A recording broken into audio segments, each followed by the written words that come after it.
ನಾನೀಗ ಇದು ಕರಿಬೇವಿನ ಸೊಪ್ಪಿನ ಅನ್ನ ಅಂತ ಮಾಡ್ತಾ ಇದ್ದೀನಿ, ಕರಿ ಲೀವ್ಸ್ ರೈಸ್ ಅಂತ.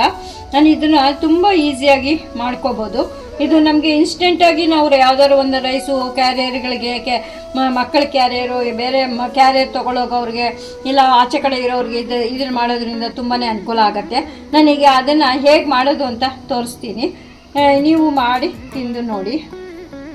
ಮೊದಲಿಗೆ ನಾನು ಏನೇನು ತೊಗೊಂಡಿದ್ದೀನಿ ಇಂಗ್ರೀಡಿಯೆಂಟ್ಸು ಅಂತ ಈಗ ಮೊದಲಿಗೆ ನೋಡಿ, ಇದು ಕಡಲೆಬೇಳೆ ಒಂದು ಚಿಕ್ಕ ಕಪ್ಪಲ್ಲಿ ಕಡಲೆಬೇಳೆ ಸೇರಿಸ್ಕೊತಾ ಇದ್ದೀನಿ. ನಾನೀಗೆಲ್ಲ ಈ ಕಪ್ ಅಳತೆ ಹೇಳ್ತಾ ಇದ್ದೀನಿ. ಈಗ ಒಂದು ಅದೇ ಕಪ್ ಅಳತೆಯಲ್ಲಿ ತೊಗರಿಬೇಳೆ ತೊಗೊಂಡಿದ್ದೀನಿ. ಬೇಕು ಅಂದರೆ ಯಾವುದಾದ್ರು ಒಂದೇ ಬೇಳೆಯಲ್ಲೂ ಮಾಡ್ಬೋದು, ಇಲ್ಲ ಎರಡೂ ಮಿಕ್ಸ್ ಮಾಡಿ ಮಾಡ್ಬೋದು. ನಾನು ಈ ಕಡಲೆಬೇಳೆ ಮತ್ತು ತೊಗರಿಬೇಳೆ ಎರಡೂ ತೊಗೊಂಡಿದ್ದೀನಿ. ಈಗ ಇದನ್ನು ಒಂದು ಸ್ವಲ್ಪ ಹುರ್ಕೋಬೇಕು, ಸ್ವಲ್ಪ ಚೆನ್ನಾಗಿ ಬಣ್ಣ ಬರಬೇಕು.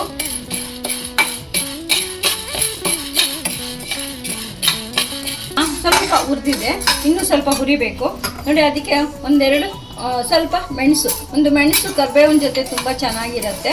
ಅದಕ್ಕೆ ಒಂದು ಸ್ವಲ್ಪ ಮೆಣಸು ಸೇರಿಸಿದ್ದೀನಿ. ಒಂಚೂರು ಜೀರಿಗೆ, ಜಾಸ್ತಿ ಬೇಕಿಲ್ಲ ಜೀರಿಗೆ, ಸುಮ್ಮನೆ ಒಂದು ಸ್ಮೆಲ್ ಕೊಡುತ್ತೆ ಅಂತ ಅಷ್ಟೇ. ಒಂದಿಷ್ಟು ಜೀರಿಗೆ,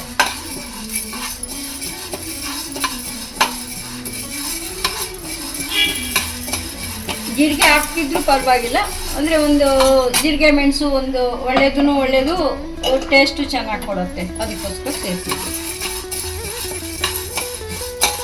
ಈಗ ಹುರಿದಾಗಿದೆ, ಈಗ ಒಳ್ಳೆ ಕಲರ್ ಬಂದಿದೆ.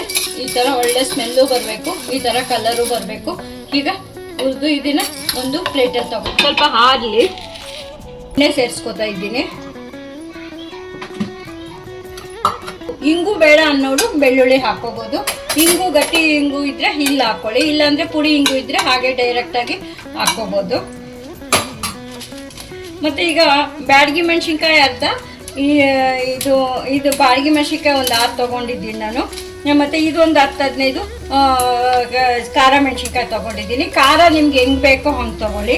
ಈಗ ನಾನು 2 ಮೆಣಸಿನ್ಕಾಯಿ ತೊಗೊಂಡಿದ್ದೀನಿ. ಈಗ ಇಲ್ಲಿ ಇಂಗು ಜೊತೆನೆ ಸೇರಿಸ್ತಾ ಇದ್ದೀನಿ. ಈಗ ಕರಿಬೇವಿನ ಸೊಪ್ಪು, ಒಂದು ದೊಡ್ಡ ಬಟ್ಲು ಕರಿಬೇವಿನ ಸೊಪ್ಪು ತೊಗೊಂಡಿದ್ದೀನಿ. ಈಗ ಇದು ಅಲ್ಲೇ ಹಾಕಿದ್ದೀನಿ. ಕರಿಬೇವಿನ ಸೊಪ್ಪು ಗರಿ ಆಗೋವರೆಗೂ ನಾವು ಒಂದು ಸ್ವಲ್ಪ ಮೀಡಿಯಮ್ ಫ್ಲೇಮಲ್ಲಿ ಹುರ್ಕೋಬೇಕು. ಹುಣಸೆಹಣ್ಣು ಇನ್ನೂ ಉರಿತಾ ಇದೆ, ಒಂದು 2-3 ನಿಮಿಷ ಉರಿಬೇಕು. ಕರಿಬೇವಿನ ಸೊಪ್ಪು ಸಿಮ್ಮಲ್ಲಿ ಸ್ವಲ್ಪ ಹುರಿದ್ರೇ ಅದು ಗರಿ ಆಗೋದು. ಈಗ ನಾನು ನಿಮಗೆ ಹುಣಸೆಹಣ್ಣು ನಿಮ್ಗೆ ಎಷ್ಟು ಬೇಕೋ ಅಷ್ಟು ಹುಣಸೆಹಣ್ಣು, ಹುಳಿ ನೀವು ಹೇಗೆ ತಿಂತೀರೋ ಹಾಗೆ ನೋಡಿ ಹುಳಿನೂ ಈಗಲೇ ಸೇರಿಸ್ಬಿಡಿ. ಅದು ಹುಳಿ ಜೊತೆನೂ ಒಂದು ಸ್ವಲ್ಪ ಹೀಗೆ ಹುರಿಯೋಣ. ಬೇಕು ಅಂದರೆ ಸ್ವಲ್ಪ ಜಾಸ್ತಿ ಮಾಡೋ ಹೋಗ್ಬೇಕಾದ್ರೆ ಹುಳಿನೂ ಬೇರೆನೇ ಹುರ್ಕೋಬೋದು. ನಾನೀಗ ಸ್ವಲ್ಪ ಮಾಡ್ತಾ ಇರೋದ್ರಿಂದ ಎಲ್ಲ ಜೊತೆಯಲ್ಲೇ ಹುರಿತಾ ಇದ್ದೀನಿ.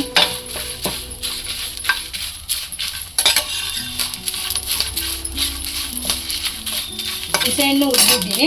ಒಂದು 3/4 ಕಪ್ಪಷ್ಟು ಚಿಕ್ಕ ಒಂದು ದೊಡ್ಡ ಕಪ್ಪಲ್ಲಿ ತೊಗೊಂಡಿದ್ದೀನಿ. ಒಣ ಕೊಬ್ಬರಿ ಇದನ್ನು ಇಲ್ಲೇ ಸೇರಿಸ್ತಾ ಇದ್ದೀನಿ.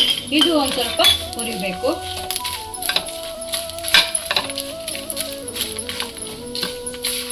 ಈಗ ಸ್ಟವ್ ಆಫ್ ಮಾಡ್ತೀನಿ.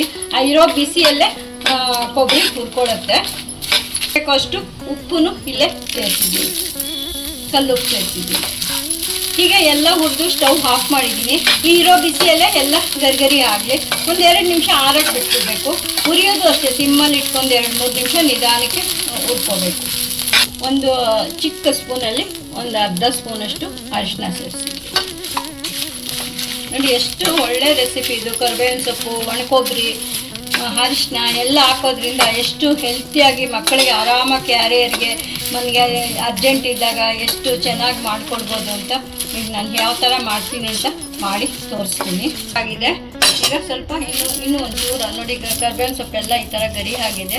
ಹುಣಸೆಹಣ್ಣು ಸ್ವಲ್ಪ ಹಾರಬೇಕು, ಇನ್ನೂ ಒಂಚೂರು ಬಿಸಿ ಇದೆ, ಆರಲಿ.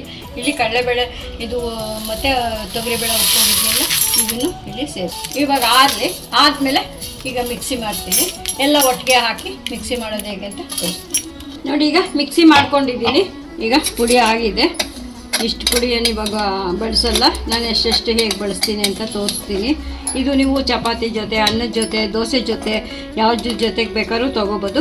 ಮತ್ತು ಇದು ಕರಿಬೇವಿನ ಸೊಪ್ಪು ರೈಸ್ ಅನ್ನನೂ ಮಾಡಿ ತಿನ್ಬೋದು. ಟಿಫನ್ಗೆ ಇಲ್ಲ ಕ್ಯಾರಿಯರ್ಗೆ ಎಲ್ಲದಕ್ಕೂ ಚೆನ್ನಾಗಾಗತ್ತೆ.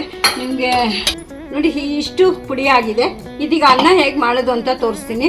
ಇದು ನಿಮಗೆ ಹಾಗೇನು ಚಟ್ನಿ ಪುಡಿ ಇದನ್ನು ತಿನ್ಬೋದು, ಮತ್ತು ನಾನು ಕರಿಬೇವು ರೈಸ್ ಅಂತಲೂ ಮಾಡ್ಕೋಬೋದು. ಈಗ ಪ್ಯಾನ್ ಬಿಸಿಗೆ ಇಟ್ಟಿದ್ದೀನಿ, ಸ್ವಲ್ಪ ಎಣ್ಣೆ ಹಾಕ್ತಾ ಇದ್ದೀನಿ. ನಿಮಗೆ ಎಣ್ಣೆ ಸ್ವಲ್ಪನೇ ಸಾಕು. ಈಗ ಸಾಸಿವೆ ಸೇರಿಸ್ತಾ ಇದ್ದೀನಿ. ಈಗ ಕಡಲೆಕಾಯಿ ಬೀಜ, ನಿಮಗೆ ಕಡಲೆಕಾಯಿ ಬೀಜ ಜಾಸ್ತಿ ತಿನ್ನೋದು ಬೇಕಾದರೆ ಗೋಡಂಬಿನೂ ಹಾಕ್ಕೋಬೋದು. ಕಡಲೆಕಾಯಿ ಬೀಜನೂ ಜಾಸ್ತಿ ಬೇಕು ಅನ್ನೋದು ಜಾಸ್ತಿ ಕಮ್ಮಿ ಬೇಕು, ನಮ್ಮ ಮನೇಲಿ ಸ್ವಲ್ಪ ಜಾಸ್ತಿ ಇದ್ರೇ ಇಷ್ಟ, ನಾನು ಸ್ವಲ್ಪ ಜಾಸ್ತಿನೇ ಸೇರಿಸಿದ್ದೀನಿ.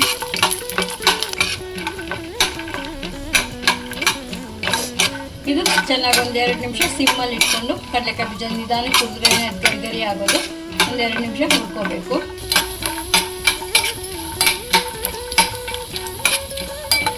ನೋಡಿ ಇದು ಎಷ್ಟು ಒಳ್ಳೆ ಅನ್ನ ಅಂತ, ಒಳ್ಳೆ ಪ್ರೋಟೀನ್ಗೆ ಬೇಳೆಗಳು ಮತ್ತು ಆಯಿಲಿಸ್ಟ್ಗೆ ಕಡಲೆಕಾಯಿ ಬೀಜ, ಕರಿಬೇವಿನ ಸೊಪ್ಪು, ಒಳ್ಳೆ ಐರನ್ ಕಂಟೆಂಟು, ಕೊಬ್ಬರಿ, ಒಣಕೊಬ್ಬರಿ, ಎಳ್ಳು ಇದು ಎಲ್ಲ ಇರುತ್ತೆ. ಮಕ್ಕಳಿಗಿದು ಹೇಳಬೇಕು ಅಂದರೆ ಒಳ್ಳೆ ಮಧ್ಯಾಹ್ನ ಊಟಕ್ಕೆ ಕ್ಯಾರಿಯರ್ಗಳಿಗೆ ಹಾಕಿ ಕಳಿಸ್ಬೋದು. ಮತ್ತು ನಮಗೂ ಅರ್ಜೆಂಟಿಗೆ ಮನೆಯಲ್ಲಿ ಸಾರಿಲ್ಲ ಬೇಕು ಮಾಡೋಕ್ಕೆ ಟೈಮ್ ಇರಲ್ಲ, ಆ ಥರ ಟೈಮಲ್ಲೂ ಬೇಜಾರಾದಾಗ ತುಂಬ ಟೇಸ್ಟಿಯಾಗಿ ನೀವು ಮಾಡಿಕೊಂಡು ತಿನ್ಬೋದು. ಇದು ಒಂದು ತುಂಬಾ ಒಳ್ಳೆ ರೆಸಿಪಿ. ಕರಿಬೇವಿನ ಸೊಪ್ಪಂತೂ ಎಷ್ಟು ಒಳ್ಳೆಯದು ಅಂತ ಎಲ್ಲರಿಗೂ ಗೊತ್ತೇ ಇದೆ. ಹಾಗೆ ನಾವು ಸಾರಲ್ಲಿ ಅದರಲ್ಲಿ ಹಾಕೋದ್ರಿಂದ ಕರಿಬೇವಿನ ಸೊಪ್ಪು ಯಾರೂ ತಿನ್ನಲ್ಲ. ಹೀಗೆ ಮಾಡಿಕೊಡೋದ್ರಿಂದ ಮಕ್ಕಳು ತುಂಬ ಖುಷಿಯಾಗಿ ತಿಂತಾರೆ. ಇದು ನಿಮಗೆ ಗೋಡಂಬಿನೂ ಬೇಕು ಅನ್ನೋರು ಸೇರಿಸ್ಕೊಬೋದು, ಇಲ್ಲ ಅಂದರೆ ಪರವಾಗಿಲ್ಲ, ಅದು ನಿಮ್ಮ ಇಷ್ಟ. ಇದ್ದರೆ ಸೇರಿಸ್ಕೊಳ್ಳಿ, ಇಲ್ಲ ಅಂದರೆ ಪರವಾಗಿಲ್ಲ. ಕಡಲೆಕಾಯಿ ಬೀಜನೂ ಅಷ್ಟೇ, ಎಷ್ಟು ಬೇಕೋ ಅಷ್ಟು ಸೇರಿಸ್ಕೊಬೋದು. ನಮ್ಮನೇಲಿ ಕಡಲೆಕಾಯಿ ಬೀಜ ಸ್ವಲ್ಪ ಜಾಸ್ತಿ ಇರಬೇಕು, ಅದಕ್ಕಿಂತ ನಾನು ಹಾಕಿದ್ದೀನಿ. ಅನ್ನ ಕಲಸೋದು ಈಗ ಒಂದು ಸ್ವಲ್ಪನೇ ಕರಿಬೇವಿನ ಸೊಪ್ಪು ಹಾಕಿ, ಕರಿಬೇವಿನ ಸೊಪ್ಪೇ ಇದೆ, ಸುಮ್ಮನೆ ಒಗ್ಗರಣೆಗೆ ಒಂದು ಕರಿಬೇವಿನ ಸೊಪ್ಪು. ನಿಮ್ಗೇನಾದರೂ ಖಾರ ಕಮ್ಮಿ, ಪುಡಿಯಲ್ಲಿ ಏನಾದರೂ ಕಮ್ಮಿ ಇದೆ ಅನಿಸಿದ್ರೆ ಒಂದು ಒಣಮೆಣ್ಸಿಕಾಯಿ ಇವಾಗ ನೀವು ಈ ಒಗ್ಗರಣೆಗೆ ಒಂದು ಒಣಮೆಣ್ಸಿಕಾಯಿ ಸೇರಿಸ್ಕೋಬೋದು. ಕರಿಬೇವಿನ ಸೊಪ್ಪು ಇದು ಖಾರ ಬೇಕು, ಇಷ್ಟ ಇದನ್ನು ಸಾಲಲ್ಲ ಅಂತವರು ಈಗ ಸ್ಟವ್ ಆಫ್ ಮಾಡ್ತಿದ್ದೀನಿ. ಖಾರ ಜಾಸ್ತಿ ಬೇಕು ಅನ್ನೋರು ಒಂದು ಒಣಮೆಣ್ಸಿಕಾಯಿ ಈ ಟೈಮಲ್ಲಿ ನೀವು ಸೇರಿಸ್ಕೋಬೋದು. ಈಗ ನಾನು ಅನ್ನ ಹಾರಿಸಿದ್ದೀನಿ, ಅನ್ನ ಸೇರಿಸ್ತಾ ಇದ್ದೀನಿ. ಈಗ ಅನ್ನ ಉದುರುದ್ರಾಗಿರೋಂಥ ಅನ್ನ, ಈಗ ರಾತ್ರಿ ಅನ್ನ ಬೆಳಗ್ಗೆ ಮಾಡಿರೋ ಅನ್ನ ಆ ಥರ ಇದ್ದಾಗ ರಾತ್ರಿ ಬಿಸಿ ಮಾಡ್ಕೋಬೇಕು ಅಂದಾಗ ಈ ರೈಸ್ ರಾತ್ರಿ ಹೊತ್ತು ತಿನ್ನೋಕ್ಕೂ ತುಂಬ ಚೆನ್ನಾಗಿರುತ್ತೆ.